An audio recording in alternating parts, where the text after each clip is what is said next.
بسم اللہ الرحمن الرحیم۔ محترم سامعین، حضرت ابوبکر صدیق رضی اللہ تعالیٰ عنہ کو صدیق کا لقب کیوں ملا؟ سامعین محترم،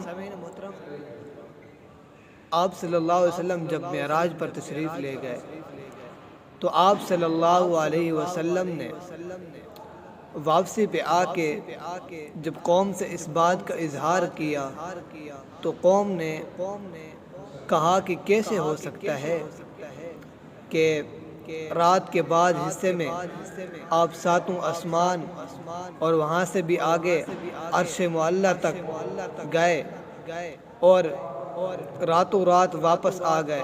تو قوم نے اس بات کو جھٹلایا اور کہا کہ یہ کیسے ہو سکتا ہے، اور کفار کے بڑے بڑے سردار بالخصوص ابو جہل وہ بھی تھے، انہوں نے کہا کہ مکہ کے اندر سب سے زیادہ آپ صلی اللہ علیہ وسلم کے ساتھ ابوبکر جو ہیں وہ گنگاتے ہیں، تو اب جائیں، یہی موقع ہے کہ حضرت ابوبکر صدیق رضی اللہ تعالیٰ عنہ کو حضور سے جدا کریں، یہی موقع ہے کہ ہم اس کو آپ صلی اللہ علیہ وسلم سے بدظن کریں۔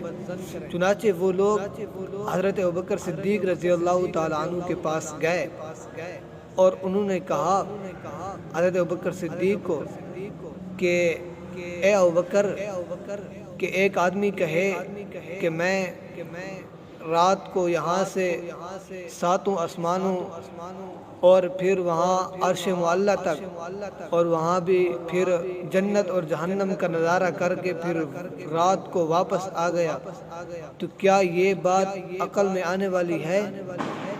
تو انہوں نے سمجھا کہ حضرت ابوبکر انکار کریں گے، ان کو کیا معلوم، ان جاہلوں کو کیا معلوم کہ ابوبکر نے بھی حضور کے ساتھ وقت گزارا ہے۔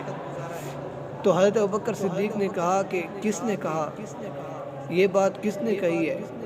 تو انہوں نے کہا کہ اس بات کو آپ چھوڑیں، آپ یہ بتائیں کہ یہ بات عقل میں آنے والی ہے یا نہیں۔